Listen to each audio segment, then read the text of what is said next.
Ooh, okay, I think I can just go. Alright. Okay, sorry. So, last episode I was like, hey, I don't think... So in Mafia Definitive Edition, they have a, there's a motorcycle. I don't think that existed in the original. And when I looked at the wiki, it didn't mention that specifically. So I want to just look this up real quick. Actually, let me look it up on the computer.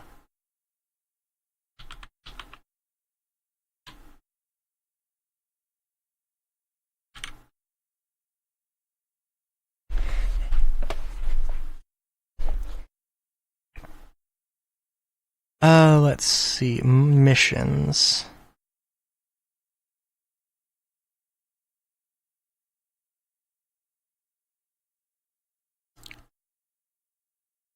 Okay, 1985, you lucky bastard.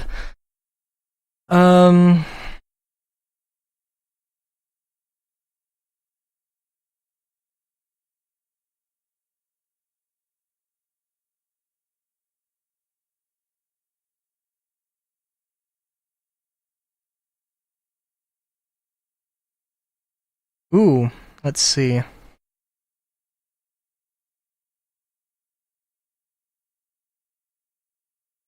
After a cutscene, drive to this place. Ooh. Sergio is talking to a few of his...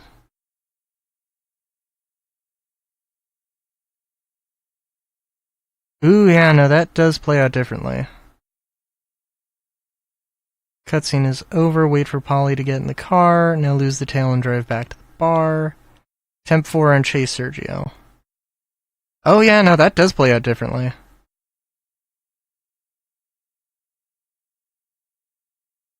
Oh yeah, no, this plays out completely differently.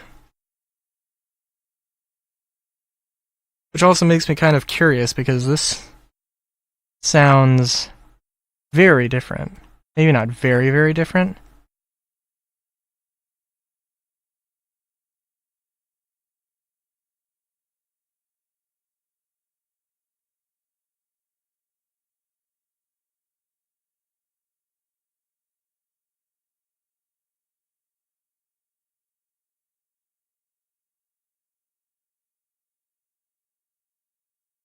Oh, interesting.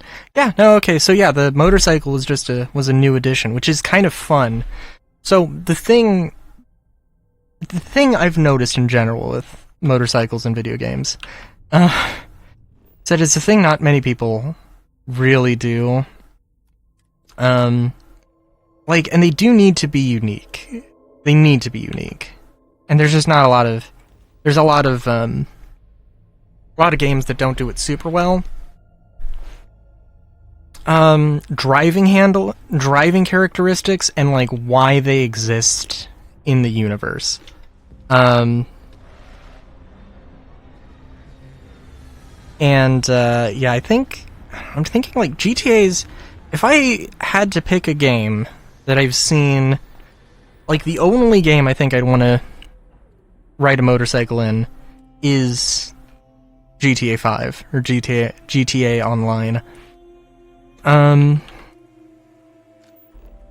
It has, like, just, it handles it the best.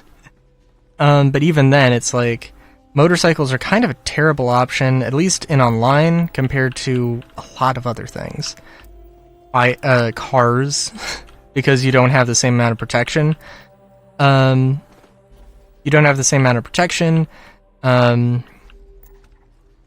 With, it's not as fast as helicopters. Frankly, they're not even cheaper, you have a melee option, but that would be grasping for straws. You can use more weapons on a motorcycle, which is probably the most legitimate buff they have. I don't know if they're... I mean, like, faster acceleration, sure, which... it depends. For one thing, lightning shooting crabs. That's cool. They are still chasing me.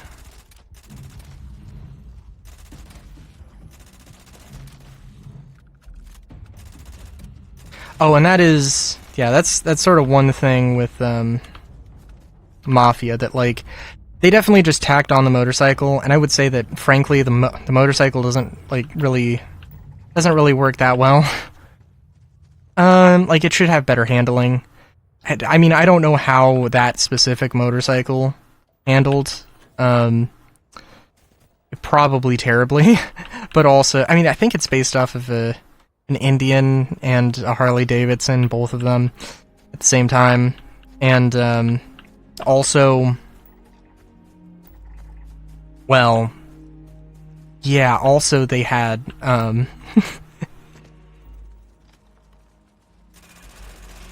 don't think they had a brake lever, which it's motorcycles, early motorcycles, yeah, they were a thing. Early motorcycles would leak oil, that's one thing. And also I think they, a lot of them didn't have a front brake, which is, like, which I definitely 100% noticed that there was no front brake lever, and that is probably accurate. I think they didn't have a rear brake lever, but it's a little bit harder to tell because that's a foot pedal, and there's a lot of stuff. There's a lot of dark textures you're looking at if you're trying to find it, and I don't really care that much.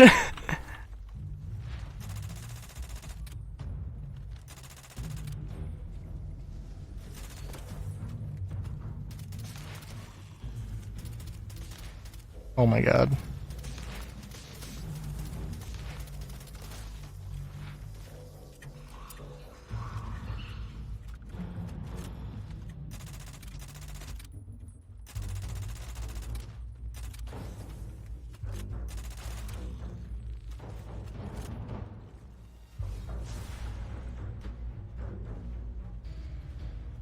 Let's just run in a direction and... not that direction.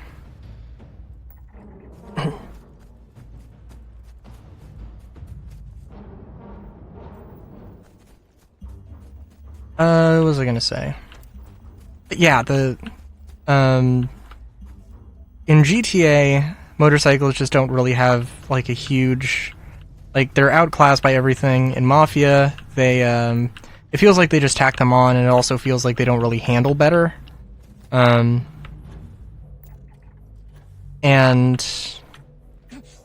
as a result, it's just like, yeah. I mean, it's nice that they have that, and it kind of makes me hopeful for future Mafia games, but also...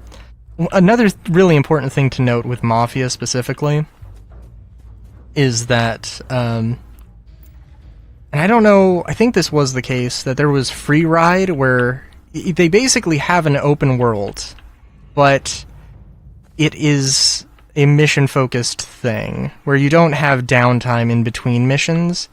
You might have some time to go and do stuff during a mission, but that's So,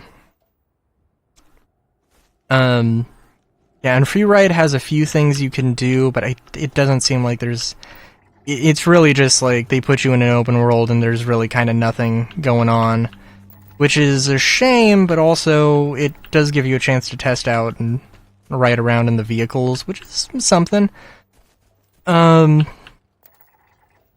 that's one of the big things, is that, like, with Mafia, Mafia 1 was, yes, it was an open world, but it was a story-driven focus, or a story, you know, a chapter structure. Mafia 2 was open world,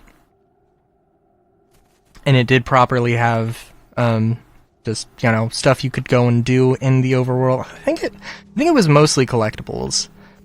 It wasn't any, like, it wasn't anything super crazy. Mafia 3 was properly an open world game, but like they just the story was very much just go here and do this thing. There were occasionally like unique missions, but it was a lot of go to this base or go to this outpost or this, what the fuck's the word? Go to this, area, clear it, claim it, and, and it was just a lot of the same thing, and the new game, Mafia Old Country, is going to be, is also going to be very narrative focused. It's not going to be an open world. And, I mean, I don't think that's a bad thing. I trust that, A, they know what they're doing, and B, that, I trust that Hangar 13 will get it good, but, it is definitely, like, yeah, it's, an interesting thing.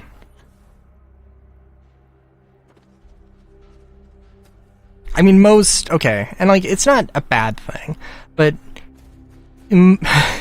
you'd probably look at that and be like, okay, so you made an open world, how can you improve on the open world? And their answer is like, okay, let's take it back from an open world and focus more on a narrative thing, on more of a, narrative focus. That's not bad. It depends on how they want to do everything. But yeah, it's absolutely fine.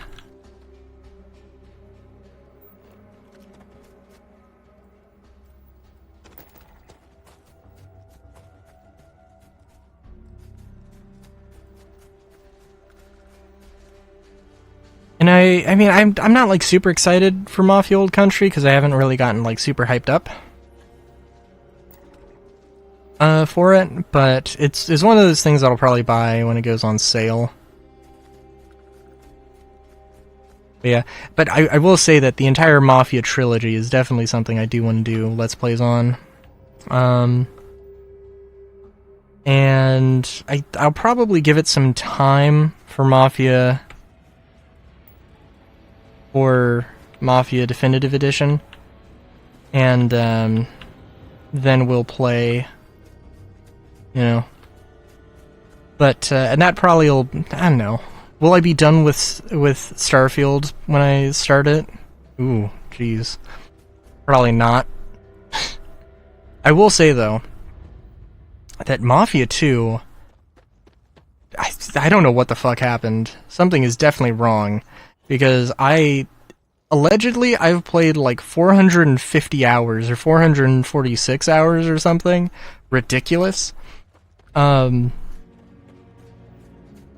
Mafia 2, and I'm like, I've not played that much Mafia 2. I definitely played through at least a couple times.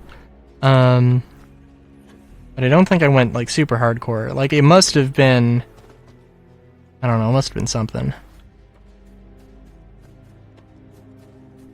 And also, I liked Mafia 3.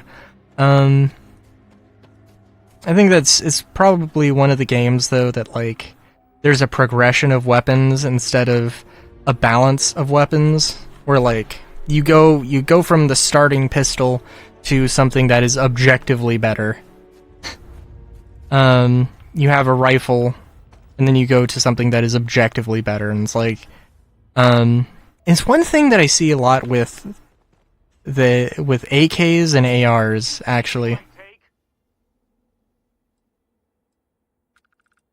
Just step away from my find. If you're lucky, you might find.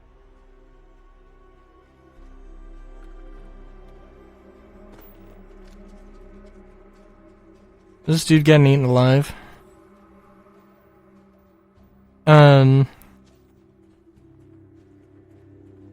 Yeah, what was I gonna say? Yeah, the AK and the AR. Like, the AK should probably...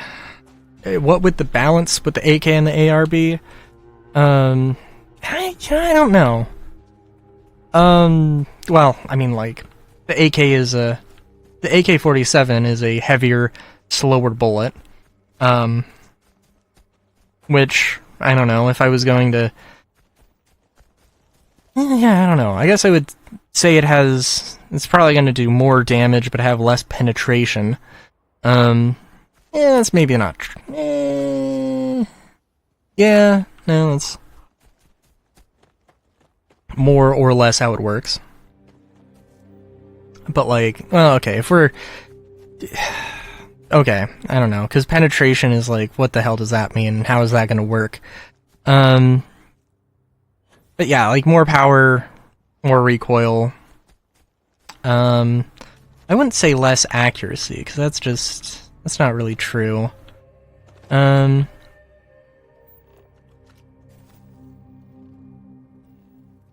reliability is very oftentimes not a defining factor.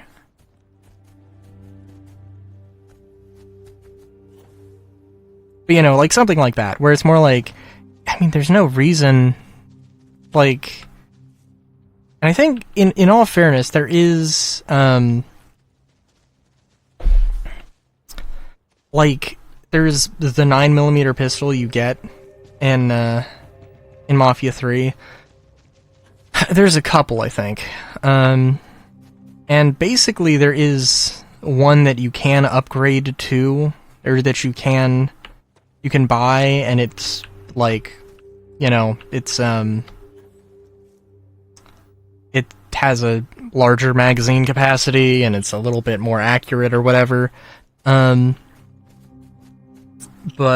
the first 9mm pistol you get is like 90% of the way, 90% of what you need. I don't know, I'd have to play it again, but I definitely want to go through that entire game with, I kind of want to go through that entire game with just, like, the 9mm, the 9mm pistol, the 1887, and the M1 carbine.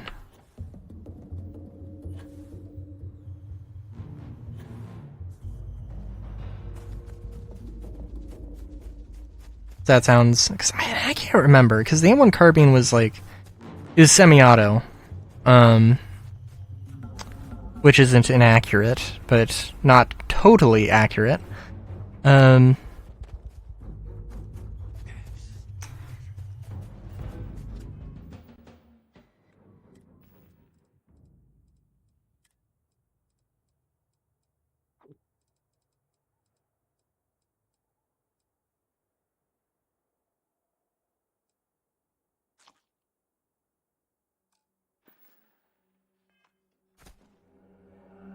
But yeah.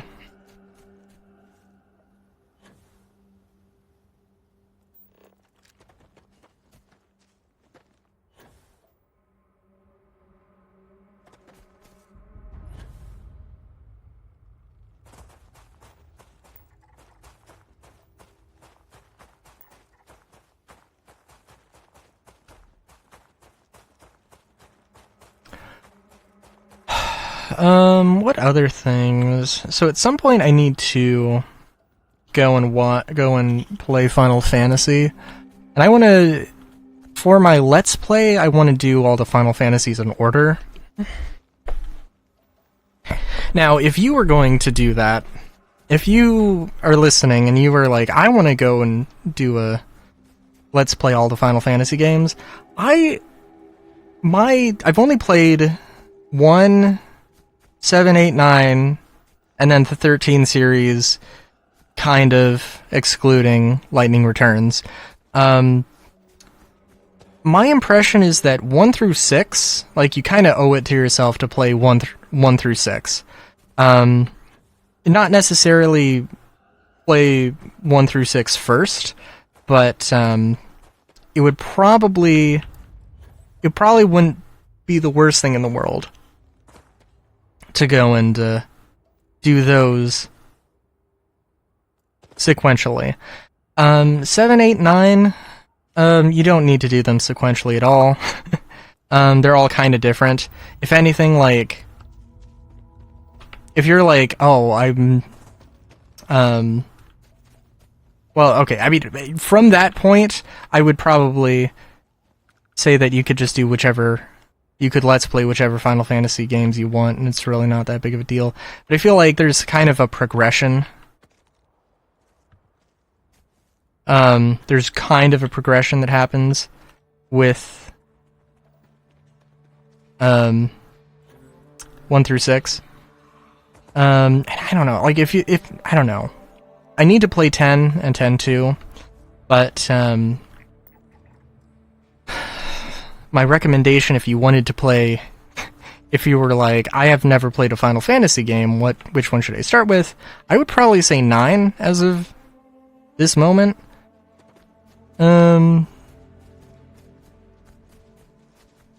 But yeah.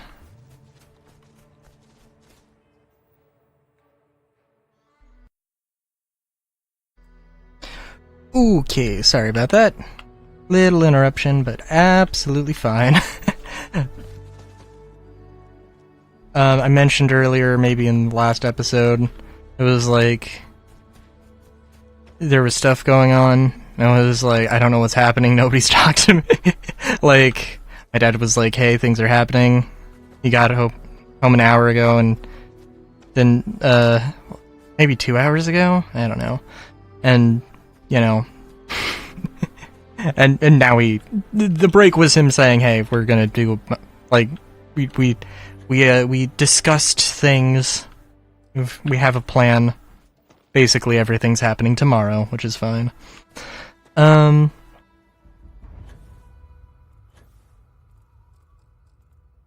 Yeah. So, that being said, we should probably check out another place. We do have stuff on the ocean. Shuckles.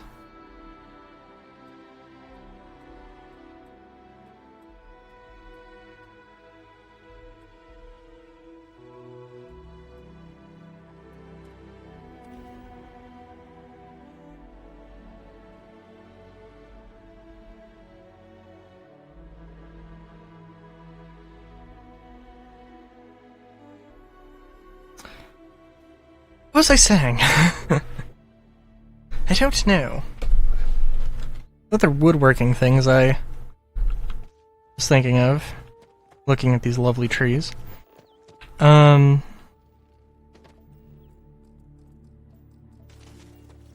will say, I don't know if I specifically mentioned, there is not... What?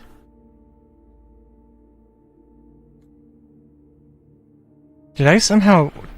Aren't we on an island? Okay. Well. Let's see what we can get here. Hopefully we can get everything, but who knows.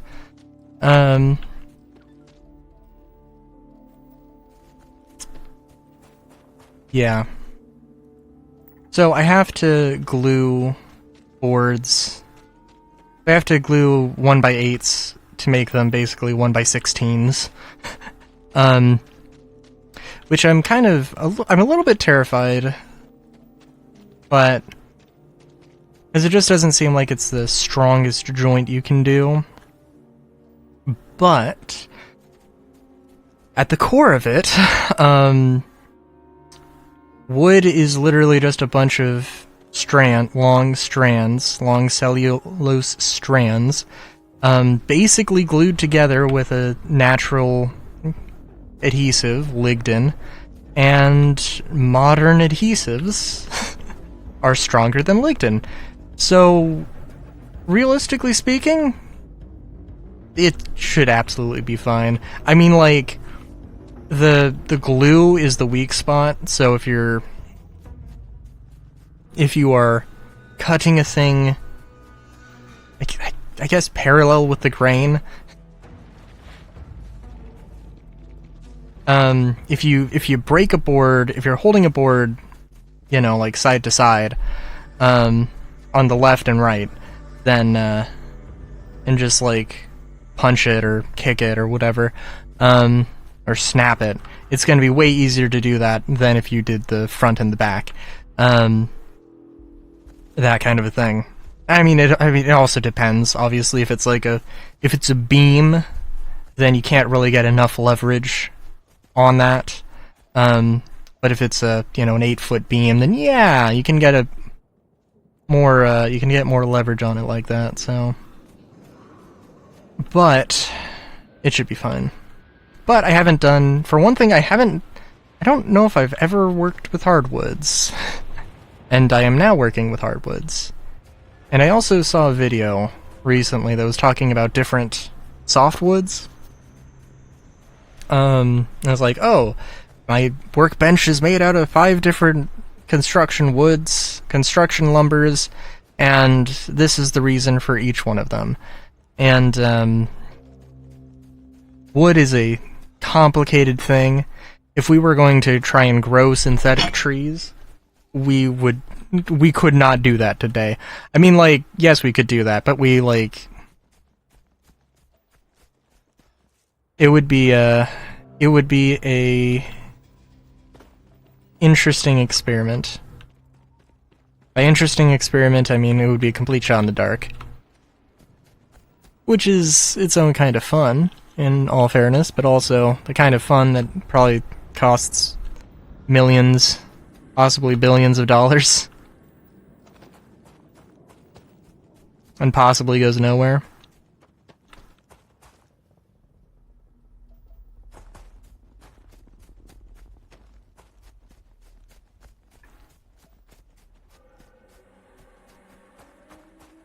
And I will say, so we got some hardwoods, to test stains out on, and I got oak, and just like a little strip, basically. You got oak, poplar, and walnut. So this cabinet I'm building, they wanted walnut. They ain't got walnut.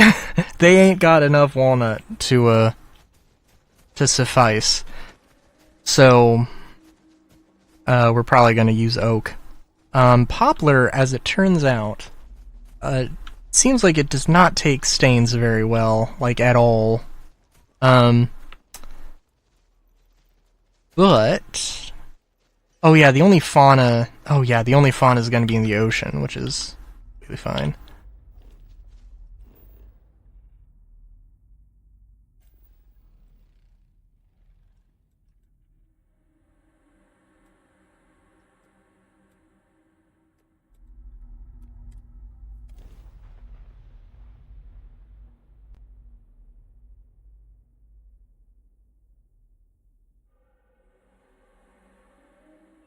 What was I gonna say? Oh yeah.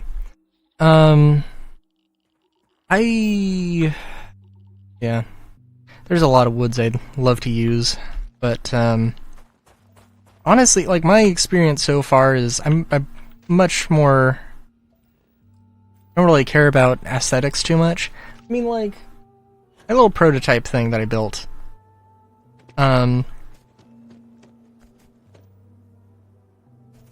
I guess I should say, the most important thing is about the bar cabinet thing is that the top folds up, and there's a fold-out door that basically can act as a little bit of a serving area. And there's a few other things, like the doors should have, and currently don't, but they should have, like, a space for holding glasses. They're gonna get a shelf. Actually, it is kind of, I should probably actually ask them now that I'm thinking about it. So there needs to be a bottle holder, and I'm pretty sure that's, like, kind of the more important thing. But there also needs to be space for glasses. But the bar cabinet that they linked to me is 50 inches tall or something, and they needed to be 40 inches tall. Let me tell you, if it's going to be in the mid-century modern style, then those legs need need a little bit of space. So basically it's going to be a 32 by 32 box that's long and tall and 19 inches deep. So yeah, I don't know, we'll have to see. I think, well, it might be 20 inches deep. And there might be some, like, the way I drew it on the graph was, because I had to figure out, how much stuff I needed, right? And, you know, what I would cut. And I didn't really leave room, for, I didn't really leave room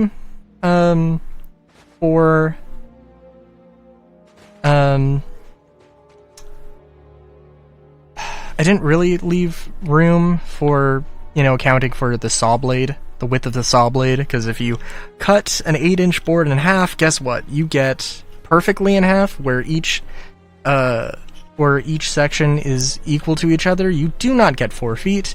You get 3 feet and 3 feet and 3 foot 15/16 inches.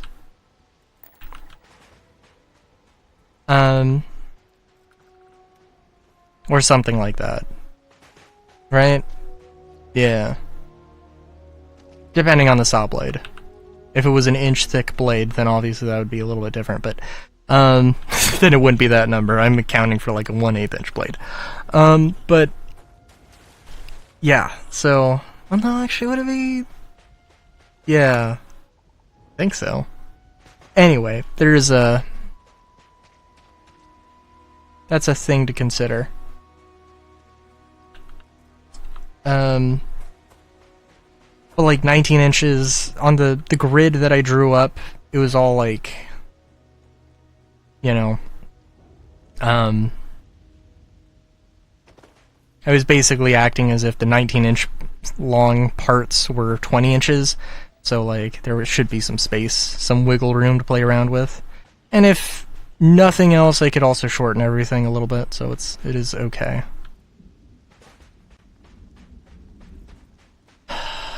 But yeah. So that's an experience. And I can't wait to find out what I talk about in the next planet with life on it. Except it doesn't have life on it, though, does it? It's... yeah.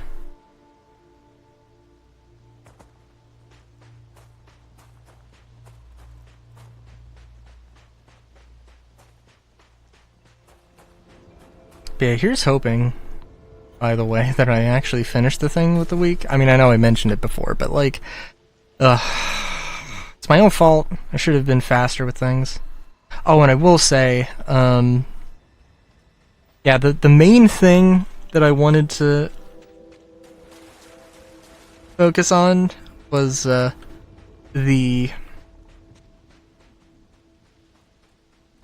I'm sorry, what am I doing?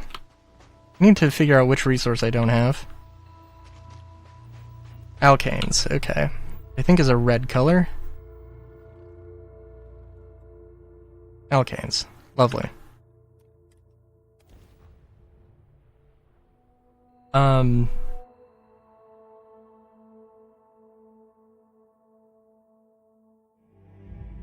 Yeah.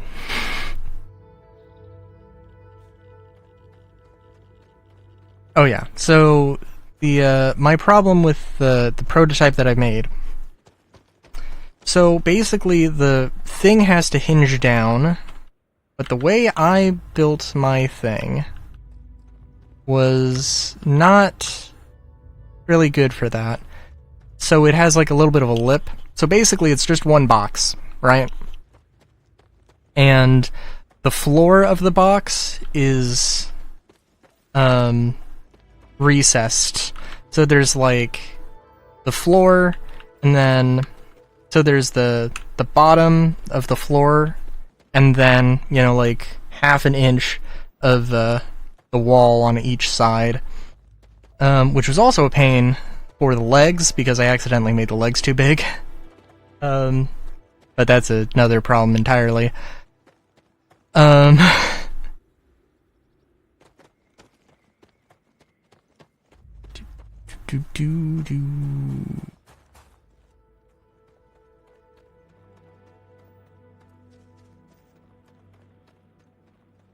Ooh.